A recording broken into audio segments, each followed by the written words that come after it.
All right, Manchester United fans, get this. They just pulled off a major move, bringing in Rúben Amorim as their new head coach. And guess what? His first match, it's against Chelsea. Talk about a trial by fire. Yeah, it's definitely a fascinating choice. I mean, you don't see Manchester United throwing around 10 million euros just to get a coach out of his contract every day. 10 million. They must really see something special in this guy. But to be honest, I bet a lot of people haven't even heard of him. So can you fill us in? Who is Rúben Amorim? Well, he might not be a household name just yet, but his track record, oh, it speaks for itself. We're talking 2 Premier League titles with Sporting Lisbon. And get this, one of those titles broke a 19-year drought for the club. That's the kind of success at just 39 years old that makes the big clubs pay attention. Yeah, 2 league titles. That's pretty impressive. But what about his style? What kind of football can Manchester United fans expect to see? Controlled aggression, he really likes using a 3-4-3 formation. But it's not just about sitting back and defending. He uses those wingbacks almost like midfielders. It creates some real advantages out on the flanks. So not just defending, but actually using those wide areas to drive the attack. That's interesting. Have we seen something like that work in the Premier League before? It's worked in other leagues for sure. But the Premier League, well, it's a different animal. The teams are known for their physicality and high pressing. So it'll definitely be interesting to see how his style translates here. And right off the bat, he's going up against Chelsea. They're known for being tactically flexible. So do you think he sticks with that 3-4-3 or tries to match up with whatever Chelsea throws at him? Well, that's the million-dollar question, isn't it? Amorim has a reputation for adapting. He tweaks his approach based on the opponent. It's not just about one system. It's more about the philosophy behind it. But there's also this rumor that he's bringing in Ousmane Diomande from Sporting Lisbon. Right, that young center back. Sounds like he's putting together a team that already understands his system. Exactly. Having players who already know his style could be a huge advantage, especially in these early matches. So he's hitting the ground running. But back to this Chelsea match. What does it mean for him? What does it mean for Manchester United? It's a chance for Amorim to make a statement. A win against a rival like Chelsea, it would send a message to the whole league, and it would give those Manchester United fans a real boost of confidence. But let's be real. There are going to be some growing pains, right? I mean, this is a big step up from the Premier League. Oh, absolutely. The Premier League, it's a whole different world. He'll have to adapt to the intensity and the physicality and all the tactical nuances of the league. Plus, there's the pressure of managing a club like Manchester United with all their history and expectations. Yeah, those fans are hungry for trophies, they want results, and they want them fast. Is Amorim up for that kind of challenge? Well, that's the big question, isn't it? He's got the track record, he's got the tactical knowledge, but the Premier League is unforgiving. Talk about a trial by fire. It really is. But hey, sometimes pressure creates diamonds, right? That's what they say. And if he can turn this Manchester United squad into a diamond, well, that would be something special. So we've talked about the pressure, the expectations, this whole trial by fire thing that comes with the Premier League. But let's dive a little deeper into these tactics. You mentioned his 3-4-3 and how it's not just about defending.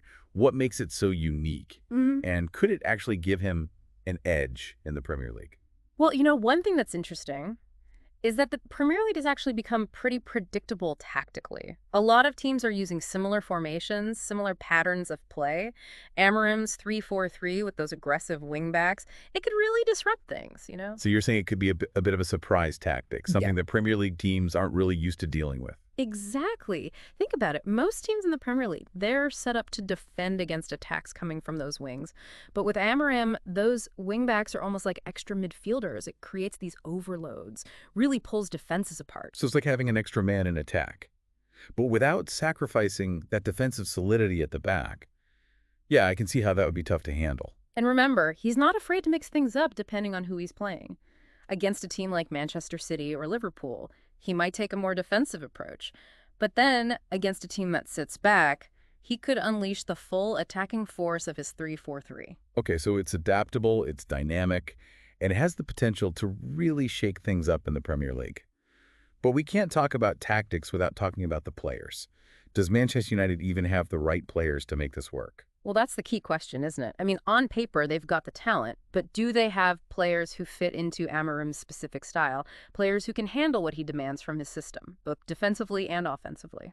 Yeah, you need those wingbacks who can run up and down the pitch all day long.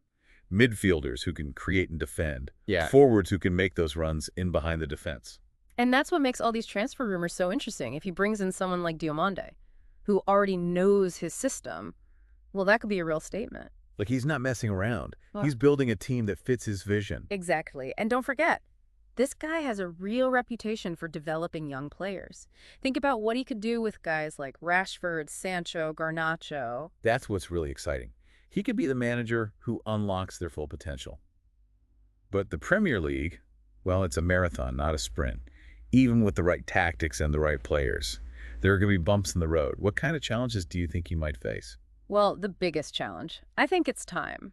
Manchester United fans, they're used to winning. They're not known for being patient.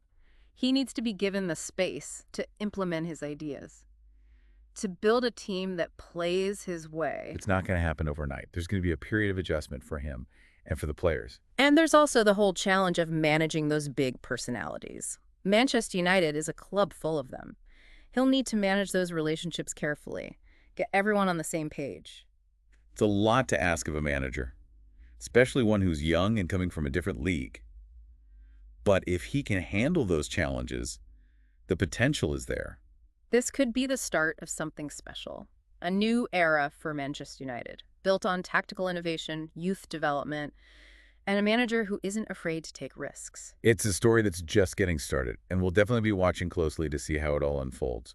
But we're not finished yet. There's still more to discuss. Join us for part 3, where we'll explore Amorim's long-term vision for Manchester United and what his success or failure could mean for the future of the club.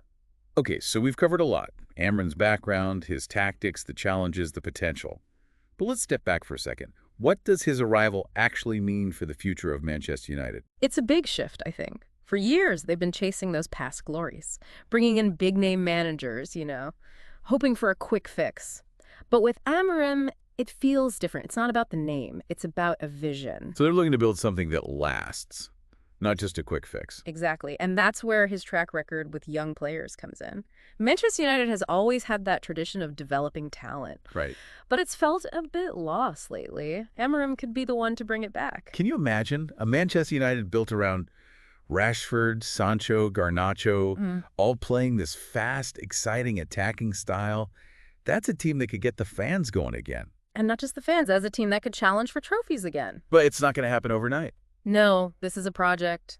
It takes time. He needs time to build that chemistry, that winning culture. Yeah. And he needs the club, the fans, everyone to back him. Yeah, that support is crucial. If everyone's pulling in the same direction, gives him the space he needs, then yeah, I think he can achieve something special at Manchester United. But what if it doesn't work? What if the results don't come? What if that pressure gets to be too much? Well, that's the risk. But even if it doesn't work out in the end, I think just bringing him in shows a change in thinking at Manchester United. How so? They're finally looking to the future. Not dwelling on the past. Exactly. So it's a bold move, definitely a risky move, but one that could pay off big time. Either way, it's going to be exciting to watch. Absolutely. This story could completely change Manchester United, It's about ambition, it's about innovation, it's about having the guts to try something new. Well, there you have it, folks. Rúben Amorim's arrival at Manchester United. We've talked about everything from his tactics to his long-term plans and what all this could mean for one of the biggest clubs in the world. It's a deep dive that's left us with a lot of questions. For sure. But that's football, isn't it? The drama, the unpredictability. Anything can happen. And this journey is just getting started. We can't wait to see where it goes. And as always, don't forget to like, share, and subscribe to the channel so you don't miss out on our future deep dives into the world of football. Until next time, keep the passion for the beautiful game alive.